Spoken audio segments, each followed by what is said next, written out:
Students, अस्सलाम वालेकुम। Students, जैसा कि आपको मालूम है हम चैप्टर नंबर 12 पढ़ रहे हैं जिसका नाम है इलेक्ट्रोस्टैटिक्स। आज इसका टॉपिक है electric flux.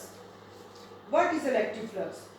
Flux is a Latin word, यानी लातीनी ज़बान का लफ्ज़ है जिसका मीनिंग है to flow, which means to flow. इसकी डेफिनेशन है इलेक्ट्रिक फ्लक्स की। अब हम देखते हैं। The number of electric field lines passing through certain area element is called electric flux through that area. इनके दूसरे लफ्ज़ों में यह है कि जितनी नंबर ऑफ लाइंस पास करेंगी किसी एरिया में से वो उसका फ्लक्स होगा। जैसे ये दो एरियाज हैं, एक ए है और एक बी है। ए में से 3 नंबर ऑफ लाइंस जो है ना, इलेक्ट्रिक लाइंस ऑफ फोर्स जो है पास कर रही हैं। बी में से 2। ए में से 3 करिए तो इसका फ्लक्स कितना होगा? 3। बी में से 2 करिए तो इसका फ्लक्स कितना होगा? 2। दूसरे लफ्ज़ों में हम इसको ये भी कह सकते हैं कि इलेक्ट्रिक फ्लक्स जो है वो डॉट प्रोडक्ट है, एक स्केलर प्रोडक्ट है। किसका? इलेक्ट्रिक इंटेंसिटी का और एरिया का। ई डॉट ए, यानी कि फाई किसके बराबर है? ई डॉट ए। फाई किसको रिप्रेजेंट कर रहे हैं यहाँ पे? इलेक्ट्रिक फ्लक्स को। चूँकि ये स्केलर प्रोडक्ट है इस वजह से phi is equal to E A cos theta. Theta is the angle between electric intensity and area. अब इलेक्ट्रिक फ्लक्स, ये इलेक्ट्रिक फ्लक्स जो है वो किस पे डिपेंड करता है? Number of electric lines of force per unit area, area of surface, और दूसरा ओरिएंटेशन एंगल पे जो है वो डिपेंड करता है। अब हम इसके 3 केसेस देखेंगे। हम देखेंगे कब मैक्सिमम होता है फ्लक्स, कब मिनिमम होता है। सबसे फर्स्ट केस है मैक्सिमम फ्लक्स कब होगा। केस नंबर 1 है when area is held perpendicular to the electric intensity then electric flux will be maximum. अब यहाँ पे देखिए, इसमें ये एरिया, ये एलिमेंट रखा हुआ है, electric lines of force pass कर रही है। इसका एरिया जो है पैरेलल है इलेक्ट्रिक लाइंस ऑफ फोर्स के। एंगल क्या होगा? ई और ए में 0, क्योंकि phi is equal to E dot A is equal to E A cos theta में पुट करेंगे हम। थीटा की value 0, phi is equal to E A cos 0। हमें मालूम है कॉस 0 किसके बराबर है? 1 के। तो फाई किसके बराबर होगा? ई ए। ये है मैक्सिमम फ्लक्स। केस नंबर 2, क्योंकि अब हम देखेंगे कब फ्लक्स जो है वो मिनिमम होता है। When area is held parallel to electric intensity. अब देखिए यहाँ पे ये एरिया जो है ये इलेक्ट्रिक इंटेंसिटी के पैरेलल रखा हुआ है। यहाँ पे ये एलिमेंट जो है इलेक्ट्रिक इंटेंसिटी के पैरेलल है। एरिया अपवर्ड डायरेक्शन में है तो परपेंडिकुलर है उसके। ई और ए में एंगल जो है वो 90 डिग्री का बन रहा है। तो phi E is equal to E dot A, E A cos theta is equal to E A cos 90 degree. E A cos 90 की जगह हम क्या लिखेंगे? 0। और ये सारा फ्लक्स जो है वो 0 के बराबर हो जाएगा। तीसरा केस है case number 3 when area is inclined, यानी कि कोई एंगल बनाएगा ना तो वो पैरेलल होगा एरिया, ना परपेंडिकुलर होगा, बल्कि ये एक एंगल बनाएगा theta with the electric field lines के साथ। देखिए यहाँ पे फिगर देखिए, ये एलिमेंट है, ये इसका एरिया है, या इलेक्ट्रिक लाइंस ऑफ फोर्स इसमें से पास कर रही है, तो इसके साथ एरिया और इलेक्ट्रिक लाइंस ऑफ फोर्स में एंगल थीटा बन रहा है। तो फ्लक्स इसके बराबर होगा phi E is equal to E projection of A on B on E. Projection of A on E किसके बराबर होगा? A cos theta. तो flux phi E electric flux किसके बराबर होगा? E A cos theta. Electric flux में मालूम है स्केलर प्रोडक्ट है, इस वजह से स्केलर क्वांटिटी है फ्लक्स। इसकी यूनिट ऐसा यूनिट जो है न्यूटन मीटर स्क्वायर पर कूलम होती है। नेक्स्ट टॉपिक है कि इलेक्ट्रिक फ्लक्स हम कैलकुलेट करेंगे थ्रू अ क्लोज सरफेस। अब हम क्लोज सरफेस लेंगे और क्लोज सरफेस जो है स्फेरिकल फॉर्म में होगी। हमें मालूम है जो स्फेरिकल फॉर्म में बॉडी होती है उसका रेडियस आर होता है, और उसका एक, अब यहाँ पे क्लोज सरफेस हमने ली है, स्फेरिकल फॉर्म में है, इसका रेडियस आर है। इसके सेंटर पे हमने एक चार्ज रखा हुआ है, प्लस क्यू चार्ज है। अब यहाँ पे हमने ये फ्लक्स का formula phi is equal to E dot A apply करना है, क्योंकि हमने फ्लक्स कैलकुलेट करना है इस क्लोज सरफेस का। अब ये फार्मूला उस वक्त अप्लाई होगा जब सरफेस जो है फ्लैट होगी।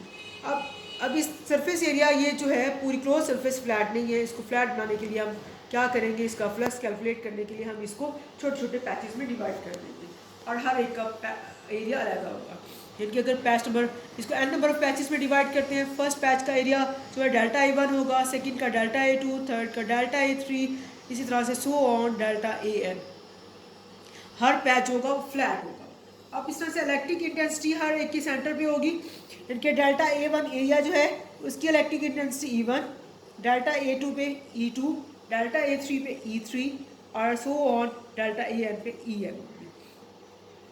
अब हमें हर पैच का अलग अलग इलेक्ट्रिक फ्लक्स कैलकुलेट करना है, फिर उसको सम अप करना है, तो इस पूरी क्लोज सरफेस का हमारे पास इलेक्ट्रिक फ्लक्स आ जाएगा।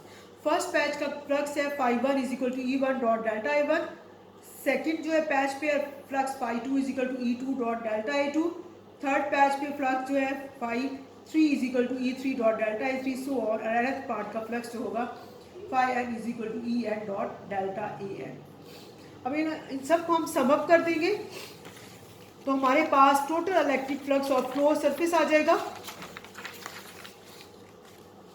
Phi is equal to phi one plus phi two phi three, इनकी पैच नंबर 1 का flux phi one, patch number 2 का flux phi two, patch number 3 का flux phi three, patch number 4 का phi four, plus so on plus phi N nth part का आ गया।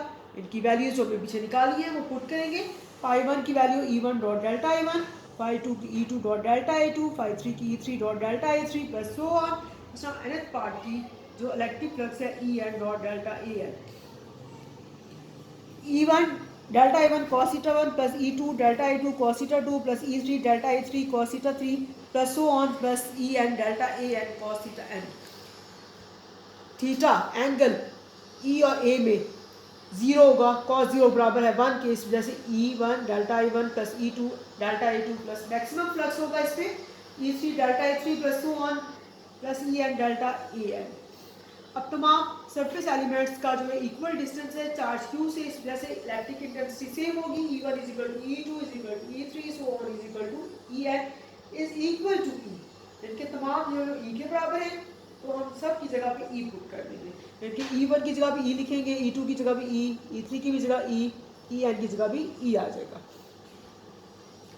ई की value same है, कॉमन निकाल लें, delta A one plus delta A two plus delta A three plus so on delta A N. E into surface area of sphere. E हमें मालूम है इलेक्ट्रिक इंटेंसिटी, और हमें ये भी मालूम है कि क्लोज सरफेस जो है स्फेरिकल फॉर्म में जो बॉडी होती है उसका सरफेस एरिया जो है 4 पाई आर के स्क्वायर के बराबर होता है, और इलेक्ट्रिक इंटेंसिटी का फार्मूला है is equal to 1/4 pi epsilon naught Q by R square, और surface area of sphere 4 pi R square. ये दोनों वैल्यूज हम इधर पुट कर देंगे।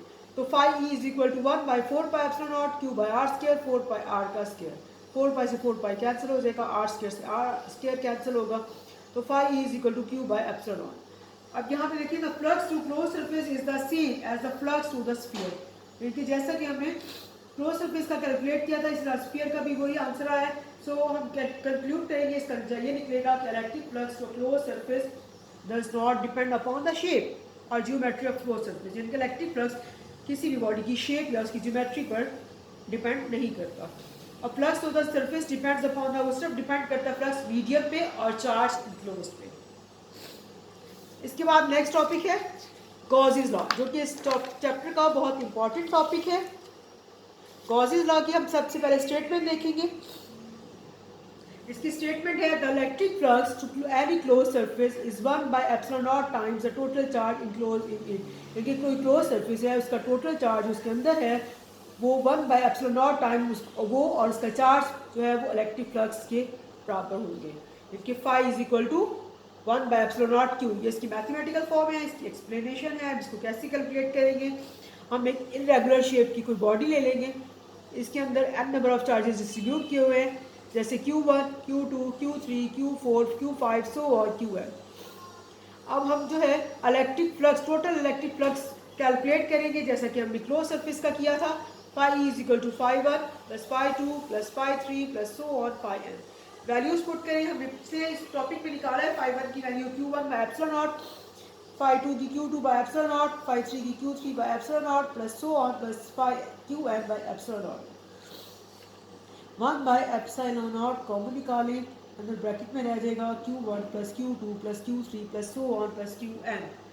1/ε0 ये टोटल चार्ज इनक्लोज है, टोटल चार्ज जो इस इरेगुलर बॉडी के अंदर क्लोज है इसके बराबर है। इसको हम Q से रिप्रेजेंट करेंगे, so Q is equal to Q1 plus Q2 plus so on plus Qn। ये मैथमेटिकल फॉर्म ये पुट कर देंगे इसका, phi is equal to 1/ε0 Q, ये मैथमेटिकल फॉर्म है गॉसेस लॉ की।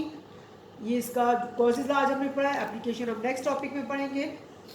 और अगर कोई आपको मुश्किल हो रही है समझने में तो आप मुझसे गूगल क्लास में पूछ सकते हैं। थैंक यू, अल्लाह हाफिज़।